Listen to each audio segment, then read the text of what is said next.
ರೀಸೆಂಟಾಗಿ ಒಂದು ಆಪ್ರೇಷನ್ ಮಾಡಿದ್ವಿ. 45 ವರ್ಷದ ಮಹಿಳೆ. ಅವಳ ತೂಕ ಕೇವಲ 39 kg ಅಷ್ಟೇ. ಸೊ ಹೊಡೆದ್ರೆ 31 kg, ಸಾರಿ 29 kg ಅಥವಾ 31 kg. ದಟ್ ವಾಸ್ ಜಾಸ್ತಿ ಹೈಟ್ ಅಂತ ವೆಯ್ಟ್ ಅಂದರೆ ಅಷ್ಟೇ ಬಂದಿದ್ದು. 29-31 ಒಳಗೆ ನಾವು ಎಷ್ಟೊಂದು ಸಲ ನ್ಯೂಟ್ರಿಷನ್ ಇಂಪ್ರೂವ್ಮೆಂಟ್ ಮಾಡೋಣ ಅಂತ ನಾವು ಟ್ರೈ ಮಾಡಿದಾಗೂ ಅಷ್ಟೇ. ಸೊ ಇವ್ರಿಗೆ ಅಕ್ಲೇಶಿಯಾ ಕಾರ್ಡಿಯಾ ಅಂತನೂ ಒಂದು ಕಂಡೀಷನ್ ಇತ್ತು. ಬಟ್ ಅದಕ್ಕೂ ಮುಂಚೆ ಆ್ಯಕ್ಚುಲಿ ಅವರು ಪ್ರೆಸೆಂಟೇಷನ್ ಈಗ ನಮ್ಮ ಕಡೆ ಯಾವ ಕಾರಣದಿಂದ ಬಂದರು ಅಂತಂದರೆ, ಅವ್ರಿಗೆ ಊಟ ಮಾಡಿದ್ದು ಸ್ವಲ್ಪ ಹೊತ್ತು ಆದಮೇಲೆ, ಒಂದು 2 ನಿಮಿಷ ಆದಮೇಲೆ ವಾಂತಿ ಆಗ್ತಿತ್ತು. ಸುಮಾರು ಒಂದು ತಿಂಗಳ 2 ತಿಂಗಳಿಂದ. ಸೊ ಒಂದು 2 ತಿಂಗಳೊಳಗೆ ಸುಮಾರಷ್ಟು ಅವ್ರಿಗೆ ವೆಯ್ಟ್ ಲಾಸ್ ಆಗಿತ್ತು. ಅವ್ರ ವೆಯ್ಟ್ ಮೊದಲಿಂದ ಏನು ಜಾಸ್ತಿ ದಪ್ಪ ಅಂತ ಇರಲಿಲ್ಲ ಅಂದರೂ ವೆಯ್ಟ್ ಲಾಸ್ ಅಂತೂ ಡೆಫಿನೆಟ್ಲಿ ಆಗಿತ್ತು. ಸೊ ಇದೇ ಒಂದು ಕಾರಣದಿಂದ ಅವ್ರು ಬಂದರು. ಸೊ ನಾವೇನು ಅಂದ್ಕೊಂಡು ಆಯಿತು ಎಂಡೋಸ್ಕೋಪ್ ಮಾಡಿ ನೋಡೋಣ. ನಮ್ಮ ಭಾಗದೊಳಗೆ ಭಾಳಷ್ಟು ಸಲ ನಾವು ಏನು ನೋಡ್ತೀವಿ ಅಂತಂದ್ರೆ, ಒಂದು ತಂಬಾಕಿನ ಮಿಸ್ಯೂಸ್ ಗಂಡು ಮಕ್ಕಳೊಳಗೆ ಆಯಿತು. ಹೆಣ್ಮಕ್ಳೊಳಗೆ ನಾವು ಪ್ರೊಬಬ್ಲಿ ಇನ್ನೊಂದು ರೀಸನ್ ಅಂತಂದ್ರೆ ಕಟಕ್ ರೊಟ್ಟಿ ತಿನ್ನೋದು ಜಾಸ್ತಿ ಇಲ್ಲ ಅಂತಂದ್ರೆ ನಾವು ಅನ್ನನಾಳದ ಕ್ಯಾನ್ಸರ್ ಬಗ್ಗೆಯೂ ಯೋಚನೆ ಮಾಡಿಕೊಂಡು, ಯಾರು ಬರಲಿ ನಮಗೆ ತ್ರಾಸ ಆಗುತ್ತೆ ಅಂತಂದ್ರೆ ನಾವು ಮೊದಲನೇ ಯೋಚನೆ ಮಾಡೋದು ಅದನ್ನು, ಏನಾದರೂ ಗಂಟು ಐತನ ಅಂತ ಮೊದಲು ಟೆಸ್ಟ್ ಮಾಡೋಕ್ಕೆ ಎಂಡೋಸ್ಕೋಪಿ ಮಾಡಿದ್ವಿ. ಎಂಡೋಸ್ಕೋಪಿ ಮಾಡಿದಾಗ ಏನು ಕಾಣಿತು ಅಂತಂದರೆ, ಅನ್ನನಾಳ ಸಾಕಷ್ಟು ಊದ್ಕೊಂಡ್ಬಿಟ್ಟಿದ್ವಿ. ಊದ್ಕೊಂಡು ಅಲ್ಲೆಲ್ಲ ಸಿಕ್ಕಾಪಟ್ಟೆ ವೆಸಲ್ಸ್ ದೊಡ್ಡದಾಗಿ ಬಾವು ಬಂದುಬಿಟ್ಟಿರಲ್ಲೇ. ಬಾವು ಬಂದಿದ್ದು ಆ್ಯಂಡ್ ಒಂದು ಕಡೆ ಕೆಳಗೆ ಹೋಗ್ಬೇಕು ಅನ್ನನಾಳ ಮತ್ತು ಜಠರ ಸೇರುವಂಥ ಜಾಗ ಸಣ್ಣ ಆಗ್ಬಿಟ್ಟೈತಿ ಒಮ್ಮೆ. ಸೊ ಹಂಗಾದಾಗ ಬೇರೆ ಕಂಡೀಷನ್ಸು ಎಲ್ಲ ವಿಚಾರ ಮಾಡ್ತೀವಿ. But most commonly as side 45 ವರ್ಷ ಅಂತಂದ್ರೆ ನಾವು ಸ್ವಲ್ಪ ವಯಸ್ಸು ಜಾಸ್ತಿ ಇಲ್ಲಿ ಭಾಗದಾಗ ಏನು ಕಾಮನ್ ಅಂತಂದ್ರೆ ಇರ್ಬೋದೇನೋ ಕ್ಯಾನ್ಸರ್ ಗಂಟು ಅಂತನ್ನೋದು ಒಂದು. ಇದಕ್ಕೆ ಅವ್ರಿಗೆ ಆಮೇಲೆ CT ಸ್ಕ್ಯಾನ್ ಕಳಿಸಿದ್ವಿ. ಬಿಕಾಸ್ ನಾವು ಸ್ಕೋಪನ್ನು ನಾವು ಪುಷ್ ಮಾಡ್ಲಿಕ್ಕೆ ಬರೋಂಗಿಲ್ಲ. ಅವಾಗ ಸ್ಕೋಪ್ನ ಪುಷ್ ಮಾಡಿ ಅಥವಾ ಅಷ್ಟಕ್ಕೊಂದು ಆಹಾರ ಪದಾರ್ಥ ಎಲ್ಲ ನಿಂತ್ಬಿಟ್ಟಿರಲ್ಲೇ, ನಾವು ಅದನ್ನೆಲ್ಲ ಸಕ್ಷನ್ ಮಾಡಿಕೊಂಡು ಅದು ಕ್ಲೀನ್ ಮಾಡಿ ಮತ್ತೆ ವಾಪಸ್ ಇದು ಮಾಡೋದಕ್ಕಿಂತ CT ಸ್ಕ್ಯಾನ್ ಕಳಿಸಿದ್ವಿ. ಸೊ ದ್ಯಾಟ್ ಎಕ್ಸ್ಟರ್ನಲ್ ಕಂಪ್ರೆಷನ್ ಏನಾರು ಐತೆ ನೋಡ್ಲಿಕ್ಕೆ ಅಂತಂದು, ಹೊರಗಿಂದ ಏನಾದ್ರು ಒತ್ತಡ ಐತಿ ಹಂಗಾಗಿ ದಾರಿ ಸಣ್ಣ ಆಗೈತೆ ಅಂತ ನಾವು ಯೋಚನೆ ಮಾಡಿಕೊಂಡು CT ಸ್ಕ್ಯಾನ್ ಮಾಡಿಸಿದ್ವಿ. CT ಸ್ಕ್ಯಾನಲ್ಲಿ ಕೂಡ ಗಂಟು ಅಂತ ಏನಿಲ್ಲ, ಹೊರಗಡೆಯಿಂದ ಒತ್ತಡ ಅಂತೇನಿಲ್ಲ, ಬಟ್ ದಾರಿನೇ ಸಣ್ಣ ಆಗೈತಿ ಇಷ್ಟೇ. ಸೊ ಹಿಂಗಾಗಿ ನಾವು ಇನ್ನೊಂದು ಕಂಡೀಷನ್ ಅಕ್ಲೇಶಿಯಾ ಕಾರ್ಡಿಯಾ ಅಂತ ಯೋಚನೆ ಮಾಡಿದೆ ಅಷ್ಟೇ. ಬಟ್ ಅದು ಪ್ರೂವ್ ಮಾಡಲಿಕ್ಕೆ ಆ್ಯಂಡ್ ನಾವು ಈಸೋಫೇಜಿಯಲ್ ಮೊಟಿಲಿಟಿ ಅಂದರೆ ಅನ್ನನಾಳದ ಮೊಟಿಲಿಟಿ ಚೆಕ್ ಮಾಡಲಿಕ್ಕೆ, ಅದು ಪ್ರೆಷರ್ಸ್ ಎಷ್ಟು ಎಕ್ಸರ್ಟ್ ಮಾಡ್ತದೆ ಅಂತ ನೋಡಲಿಕ್ಕೆ ಈಸೋಫೇಜಿಯಲ್ ಮ್ಯಾನೋಮೆಟ್ರಿ ಅಂತಂದು ಅದು ಹತ್ತಿರದೊಳಗೆ ಅಂದರೆ KL ಒಳಗೆ ಸಿಗ್ತದೆ. ಸೊ ಅಲ್ಲಿ ಕಳಿಸಿದ್ವಿ ನಾವು. ಅಲ್ಲಿ ಕಳಿಸಿ ಈಸೋಫೇಜಿಯಲ್ ಮ್ಯಾನೋಮೆಟ್ರಿ ಅಂತ ಮಾಡಿಸಿದ್ವಿ. ಸೊ ಅಲ್ಲಿ ಅವ್ರು ನೋಡಲಾಗಿ ಇಲ್ಲ ಇದು ಅಕ್ಲೇಶಿಯಾ ಕಾರ್ಡಿಯಾ ಅಂತನೋ ಡಯಾಗ್ನೋಸಿಸ್ ಬಂತು. ಅಂದರೆ ಒಂದು ನ್ಯೂರಲಾಜಿಕಲ್ ಕಂಡೀಷನ್, ನರಗಳ ಒಂದು ದೌರ್ಬಲ್ಯದಿಂದ ಅಥವಾ ಅಲ್ಲಿ ಅಬ್ಸೆನ್ಸಿಂದ ಅದು ರಿಲ್ಯಾಕ್ಸ್ ಆಗಂಗಿಲ್ಲ. ಅಲ್ಲಿ ಅನ್ನನಾಳ ಮತ್ತು ಜಠರ ಸೇರೋ ಜಾಗದಾಗ ಊಟ ಮಾಡಿದ್ದೆಲ್ಲ ಅಲ್ಲೇ ನಾವು ಈಗ ಒಂದು ತುತ್ತು ಮೇಲಿಂದ ಕೆಳಗೆ ಹೋಗ್ಬೇಕು, ಜಠರದೊಳಗೆ ಹೋಗ್ಬೇಕಂತಂದ್ರೆ ಕೋಆರ್ಡಿನೇಟೆಡ್ ಕಾಂಟ್ರಾಕ್ಷನ್ ರಿಲ್ಯಾಕ್ಸೇಷನ್ ಎರಡೂ ಬೇಕು. ಸೊ ಆ ಕೋಆರ್ಡಿನೇಷನ್ ಹೋಗ್ಬಿಡ್ತದಲ್ಲಿ. ಸೊ ಅವಾಗ ಏನಾಗ್ಬಿಡ್ತದೆ, ಕೆಳಗಿಂದು ರಿಲ್ಯಾಕ್ಸೇಷನ್ ಆಗದೇನೆ ಅನ್ನನಾಳ ಉಬ್ಕೊಂಡ್ಬಿಡ್ತದೆ ಪೂರ್ತಿ. ಉಬ್ಕೊಂಡು ಅಲ್ಲಿ ಆಹಾರ ಪದಾರ್ಥ ನಿಂತು ಇನ್ಫೆಕ್ಷನ್ ಆಗೋದಾಗಲಿ, ರಕ್ತನಾಳಗಳು ಅಂದರೆ ಬಾವು ಬರೋದು, ರಕ್ತ ಸುರಿಯೋದು ಆಗ್ಬೋದು, ಪಾಸಿಬಿಲಿಟೀಸ್ ವೆಜೈಟಿಸ್ ಅಂತ ಹೇಳ್ತೀವಿ ಆ ಥರದ್ದು. ಸೊ ಆ ಸಿಚುವೇಶನ್ ಇತ್ತು. ಸೊ ಅದು ಅಕ್ಲೇಶಿಯಾ ಕಾರ್ಡಿಯಾ ಅಂತ ಬಂತು.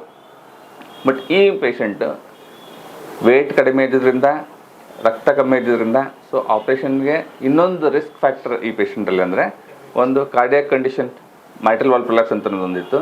ಜೊತೆಗೆ ಈ ಪೇಷಂಟ್ ಇವ್ರದ್ದು 8 ವರ್ಷದಿಂದ ವಿಕ್ಟೋರಿಯಾ ಹಾಸ್ಪಿಟಲ್ನಲ್ಲಿ ಒಂದು ಆಪ್ರೇಷನ್ ಆಗಿತ್ತು, ಡಿಯೋಡ್ನೋಸ್ಟಮಿ ಅಂತ ದೊಡ್ಡ ಆಪ್ರೇಷನ್ ಕೊಯ್ದು ಮಾಡಿದರು. ಸೊ ಹಾಗಿದ್ದಾಗ ನಮಗೆ ಇದನ್ನು ಲ್ಯಾಪ್ರೋಸ್ಕೋಪಿಯಿಂದ ಅಪ್ರೋಚ್ ಮಾಡೋದು ಕರೆಕ್ಟ್, ಹೌದು, best approach is laparoscopy. Open ಮಾಡಬೇಕಂದ್ರೆ ಸಿಕ್ಕಾಪಟ್ಟೆ ನೋವು ಅವೆಲ್ಲ ಆಗ್ತದೆ. ಆ್ಯಂಡ್ ಈ patient already thin built, not fit for surgery ಅಂತನ ಪೇಷಂಟ್ ಆ್ಯಕ್ಚುಲಿ ಹಂಗೆ ನೋಡಿದ್ರೆ. ಸೊ ಹಾಗಾಗಿ ನಾವು ಒಂದು 2 ಸಲ ಅವ್ರಿಗೆ ಕನ್ವಿನ್ಸ್ ಮಾಡಿದ್ವಿ, ಇಲ್ಲ ನೀವು ಹೈಯರ್ ಸೆಂಟ್ರಲ್ಲಿ ಎಲ್ಲ ವೆಲ್ ಎಕ್ವಿಪ್ಡ್ ಇವೆಲ್ಲ ಇದ್ದದ್ದು, ರಿಸ್ಕ್ ಫ್ಯಾಕ್ಟರ್ಸ್ ಜಾಸ್ತಿ ಇರೋದ್ರಿಂದ ಸರ್ಜಿಕಲಿ ಪ್ರೊಬಬ್ಲಿ ನಾವೇನೋ ಮಾಡಿಬಿಡ್ತೀವಿ ಅಂತ ನಮಗೆ ಕಾನ್ಫಿಡೆನ್ಸ್ ಇತ್ತು. But anaesthesia wise and post operative recovery wise ಇಲ್ಲ ನೀವು ದೊಡ್ಡ ಹಾಸ್ಪಿಟಲ್ನಲ್ಲಿ ಎಲ್ಲಾದರೂ ಇಲ್ಲ ಅಂತಲ್ಲಿ ಮಾಡಿಸ್ಬೋದು ಉತ್ತಮ ಅಂತನದು. ಬಟ್ 2 ಸಲನೂ ಅಡ್ಮಿಟ್ ಆದರು. ಮತ್ತು ಆಮೇಲೆ ಮತ್ತೆ ಬಂದರು, ಮತ್ತೆ ಅಡ್ಮಿಟ್ ಆಗಿ ಡಿಸ್ಚಾರ್ಜ್ ಆಗಿದ್ದು ಮತ್ತೆ ಬಂದರು. ಇಲ್ಲ ಸರ್, ನಾವು ಏನಿದ್ರು ನೀವು ಏನಾದರೂ ಇಲ್ಲೇ ಮಾಡಿರಿ, ನಾವು ಎಲ್ಲೂ ಮುಂದೆ ಹೋಗೋಕ್ಕೆ ಇದಿಲ್ಲ, ಸಶಕ್ತರಿಲ್ಲ ನಾವು. ದೆನ್ ಐ ಸೈಡ್ ಎಲ್ಲ ರಿಸ್ಕ್ ಫ್ಯಾಕ್ಟರ್ಸ್ ಎಲ್ಲ ಎಕ್ಸ್ಪ್ಲೇನ್ ಮಾಡಿಕೊಂಡು ಈಗ ಅದಕ್ಕೆ ನಾವು ಈಗ ಆಪ್ರೇಷನ್ಗೆ ನಮ್ಮ ಮೇಲೆ ಅಷ್ಟೊಂದು ವಿಶ್ವಾಸ ಇಟ್ಕೊಂಡು ಬರ್ತದೆ ಅಂದರೆ ನಮ್ಮ ಹೊಣೆ ಇನ್ನೂ ಜಾಸ್ತಿ ಆಗ್ತದೆ ಅವಾಗ. ಸೊ ಅವಾಗ ನಾವು ಅದಕ್ಕೆ ಏನು ತಯಾರಿ ಮಾಡಬೇಕು ಅದನ್ನೆಲ್ಲ ತಯಾರಿ ಮಾಡ್ಕೊಂಡ್ವಿ. ಅವ್ರು ನ್ಯೂಟ್ರಿಷನ್ ಇಂಪ್ರೂವ್ ಮಾಡಿದ್ವಿ, ರಕ್ತ ಹಚ್ಚಿದ್ವಿ, ಇವನ್ನೆಲ್ಲ ಮಾಡಿದ್ವಿ. ಆದಮೇಲೆ ನಾವು ಆಪ್ರೇಷನ್ ತಯಾರು ಮಾಡಿದ್ವಿ. ಸೊ ಇದರೊಳಗೆ surgical aspect is also important. ಇದರೊಳಗೆ ಹೆಂಗಿರ್ತದೆ ಅಂತಂದ್ರೆ, ಸರ್ಜರಿ ಒಳಗೆ ಆಪ್ರೇಷನ್ ಮಾಡ್ತಿರ್ಬೇಕಂತಂದ್ರೆ ಅನ್ನನಾಳದ ಏನು ಮ್ಯಾಲಿ ಮಸಲ್ ಲೇಯರ್ ಯಾವುದು ಕಾಂಟ್ರಾಕ್ಟ್ ಆಗಿದೆಯೋ, ಯಾವುದು ಹಿಗ್ಗಾಗತ್ತಿಲ್ಲ ನೋಡೋ, ಅದನ್ನು ಸ್ವಲ್ಪ ಟೀಸ್ ಮಾಡಿ ತೆಗಿಬೇಕಾಗ್ತದೆ.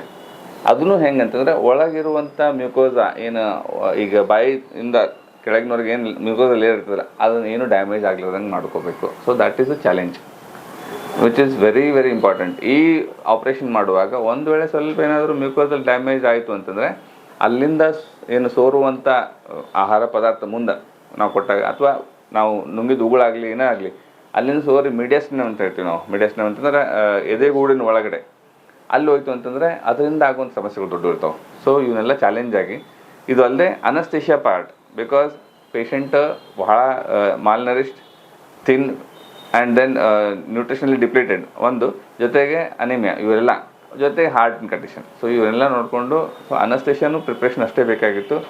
ನಮ್ಮ anaesthetist doctor Sharan took it is a challenge. ಅವ್ರು ಚೆನ್ನಾಗಿ ಮ್ಯಾನೇಜ್ ಮಾಡಿದರು. ನಾವು ಆಪ್ರೇಷನ್ನು ಸಕ್ಸಸ್ಫುಲ್ ಆಗಿ ಮಾಡಿ ಪೇಷಂಟಿಗೆ 3ನೇ ದಿನ 4ನೇ ದಿನ ವಿ ಸ್ಟಾರ್ಟೆಡ್ ಇರುತ್ತೆ ಲಿಕ್ವಿಡ್ ಡಯಟ್. ಅವತ್ತು ಗಂಜಿ ಎಲ್ಲ ಕುಡಿದ್ರು, ಸಾಯಂಕಾಲನೇ ಮತ್ತೆ ಇಡ್ಲಿ ಕೊಡೋಕೆ ಹೇಳಿದ್ವಿ, ಮರುದಿನ ರೊಟ್ಟಿ ತೊಗೊಳಕ್ಕೆ. ಪೇಷಂಟ್ ಆಗಿದ್ದು ಖುಷಿಗಿಂತ ಹೆಚ್ಚಿನ ಖುಷಿ ನಮಗೆ ಆಗ್ತದೆ ಆ್ಯಕ್ಚುಲಿ. ಅಂದರೆ ಒಬ್ಬ ಪೇಷಂಟ್ ಏನೂ ಆಹಾರ ತೊಗೊಳ್ಲಿಕ್ಕೆ ಆಗ್ತಿರಲಿಲ್ಲ 1.5-2 ತಿಂಗಳಿಂದ, ಒಮ್ಮೆ 2 ದಿನದೊಳಗೆ almost back to normal diet ಶುರು ಮಾಡಿದ್ರು ಅಂತಂದ್ರೆ ಅಗದಿ ಒಂದು ಚಾಲೆಂಜಿಂಗ್ ಕೇಸ್ ಇತ್ತು. ಆಮೇಲೆ ಆ ಪೇಷಂಟಿಗೆ ಆಗಿರೋದು ಅಂದರೆ ಆ ರಿಲೀಫ್ ನೋಡಿಕೊಂಡು ಸಿಕ್ಕಾಬಿಟ್ಟು ನಮಗೂ ಎಷ್ಟೊಂದು ಖುಷಿ ಆಗಿದೆ ಅಂತ. ಇದು ನಾವು ಮಾಡಿದ ಫಸ್ಟ್, ಇದು ಮಾಡಿದ ಫಸ್ಟ್. ಇದು ಅಕ್ಲೇಶಿಯಾ ಕಾರ್ಡಿಯಾ ಕಂಡೀಷನ್ಸೇ ಕಡಿಮೆ. ನಾನೀಗ 15 ವರ್ಷದ ಪ್ರಾಕ್ಟೀಸ್ ಒಳಗೆ ನಾನು ನೋಡಿದ್ದು 2ನೇ ಕೇಸ್ ಇದು. ರೇರ್ ಕೇಸ್ ಇದು, ಡೆಫಿನೆಟ್ಲಿ ರೇರ್ ಕೇಸು. ಆಗುವಂಥದ್ದು ಭಾಳ ಕಮ್ಮಿ ಜನರಿಗೆ ಅಕ್ಲೇಶಿಯಾ ಕಾರ್ಡಿಯಾ ಅಂತಾನೆ ಕಂಡೀಷನ್ ಡಯಾಗ್ನೋಸೂ ಆಗ್ತದೆ. ಅದು ಡಿಸ್ಟ್ರಿಕ್ಟ್ನಾಗ ಮಾಡಿದಾರಂತ, ನಾನು ಕೇಳಿಕೊಂಡೆ ಮಾಡಿದಾರಂತ. ಡಿಸ್ಟ್ರಿಕ್ಟ್ನಾಗ ಫಸ್ಟ್ ಟೈಮ್ ಅಂತೂ ಇಲ್ಲ ಏನ್ರಿ, ನಮ್ಮ ಊರಾಗಂತೂ ಡೆಫಿನೆಟ್ಲಿ ಫಸ್ಟ್ ಟೈಮ್ ಇದು. ನಾನು ಪ್ರಾಕ್ಟೀಸ್ ಶುರು ಮಾಡಿದಾಗ ಅವಾಗ ಒಂದು ಬಂದಿತ್ತು ಆಯುರ್ವೇದಿಕ್ನಾಗಿದ್ದಾಗ. ನಾನು ಜಸ್ಟ್ 2ನೇ ಕೇಸ್ ಇದು, 15 ವರ್ಷದೊಳಗೆ ನಾನು ನೋಡಿರೋ 2ನೇ ಕೇಸು. ಸೊ ಅಲ್ಲಲ್ಲ ಮಾಡಿದ್ದು ಅವಾಗ ಹಾರ್ಟ್ ಕಂಡೀಷನ್ ಇಷ್ಟು ಖರಾಬಾಗಿತ್ತು ಪೇಷಂಟ್ ಅಂತಂದ್ರೆ ಅವ್ರು KLE ಒಳಗೆ ಅಡ್ಮಿಟ್ ಆಗಿ ಅಲ್ಲಿ ಮಾಡಂಗಿಲ್ಲ ಅಂತ ಹೇಳಿ ಕಳ್ಸಿದ ಪೇಷಂಟು ನನ್ನ ಕಡೆ ಬಂದ್ರಿಲ್ಲ. ನನ್ನ ಕಡೆ ಬಂದಿಲ್ಲರಿ ಸರ್ ಏನಾದ್ರು ಅದು ಏನಾಗಲಿ ಮಾಡಿರಿ, ನಾನಂದೆ ಈಗಾರ ಪ್ರಾಕ್ಟೀಸ್ ಶುರು ಮಾಡಿರಿ, ನಾನು ಮಾಡೋದು ಬ್ಯಾಡಿದು. ಸೊ ಏನಾಗ್ತದೆ ಗೊತ್ತಿರ್ರಿ, anaesthesia wise patient would are not tolerated. ನಾವು ಏನು ಮಾಡ್ಲಿಕ್ಕೂ ಆಗ್ತಿರ್ಲಿಲ್ಲ. ಅನಸ್ತೇಷಿಯಾ ಕೊಟ್ಟ ತಕ್ಷಣ ಪೇಷಂಟಿಗೆ ತ್ರಾಸ ಆಗುತ್ತೆ. ಹಂಗಾಗ್ತಿತ್ತು. ಸೊ ಹಂಗಾಗಿ ನಾವು ಅದೇ ಇಲ್ಲ, we have to have a balance. ನಮಗೆ ಏನು ಮಾಡಬೇಕು ಏನು ಮಾಡಬಾರ್ದು ಅಂತ ಅನ್ನೋದ್ರ ಬಗ್ಗೆ ನಮ್ಗೆ ಗೊತ್ತಿರಬೇಕು. ನಮ್ಮ ಲಿಮಿಟೇಷನ್ಸ್, ನಮ್ದಷ್ಟೇ ಲಿಮಿಟೇಷನ್ಸ್ ಅಲ್ಲದೆ ನಮ್ಮ ಎಕ್ವಿಪ್ಮೆಂಟ್ಸು, ನಮ್ಮ ಸ್ಪೆಷಾಲಿಟಿ ಒಳಗೆ ಅದರೊಳಗೆ ನಮ್ಮ ಲಿಮಿಟೇಷನ್ ಏನೇನಿದಾವೆ ಎಲ್ಲ ನಮ್ಗೆ ಗೊತ್ತಿದ್ದು ನಾವು ಕೈ ಹಾಕಿದೆ ಅಂತಂದ್ರೆ ಆ ಮಾತಾರೆ. ಸೊ ಅಂದರೆ ಸರಿ ಆಗಂಗಿಲ್ಲ ಅಂತ ಗೊತ್ತಿದ್ದು ಕೈ ಹಾಕಿದ್ರೆ ತಪ್ಪಾಗ್ತದೆ. ಹಂಗಂದ್ರೆ ಇನ್ಮೇಲೆ ಬ್ರ್ಯಾಂಡೆಡ್ ಬಟ್ಟೆಗಳ ಶಾಪಿಂಗಿಗೆ ಬೆಂಗಳೂರು, ಹುಬ್ಬಳ್ಳಿಗೆ ಹೋಗುವ ಅವಶ್ಯಕತೆ ಇಲ್ಲ.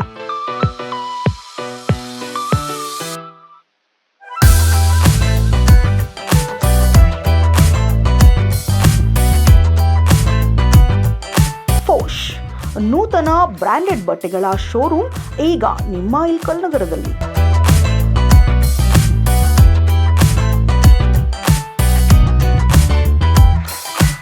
ಪುರುಷರಿಗಾಗಿ jeans, shirts, T shirts, bags, inner wear ಸೇರಿದಂತೆ ಪುರುಷರ ಬ್ರ್ಯಾಂಡೆಡ್ ಬಟ್ಟೆಗಳು ನಮ್ಮಲ್ಲಿ ಲಭ್ಯ.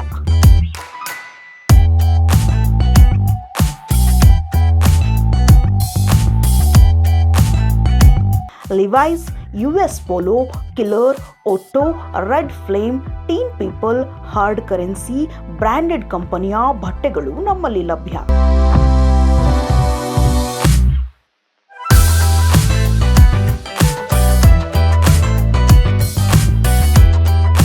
ದೀಪಾವಳಿ ಮತ್ತು ಹೊಸ ವರ್ಷದ ಹಬ್ಬಕ್ಕೆ ಆಫರ್ಗಳನ್ನು ನೀಡುತ್ತಿದ್ದು, 4,999 ರೂಪಾಯಿಯ ಖರೀದಿಗೆ 500 ರೂಪಾಯಿ ಡಿಸ್ಕೌಂಟ್ ಮತ್ತು 9,999 ರೂಪಾಯಿಯ ಖರೀದಿಗೆ 1,000 ರೂಪಾಯಿ ಡಿಸ್ಕೌಂಟ್ ನೀಡುತ್ತಿದ್ದೇವೆ.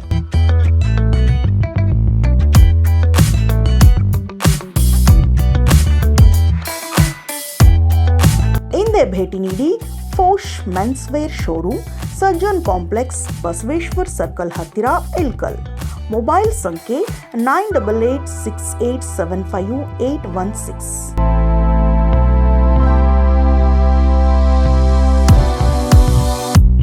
ಇನ್ನಷ್ಟು ಅಪ್ಡೇಟ್ಗಳಿಗಾಗಿ ಫಾಲೋ ಮಾಡಿ ವಿಜಯ ಧ್ವನಿ ನ್ಯೂಸ್.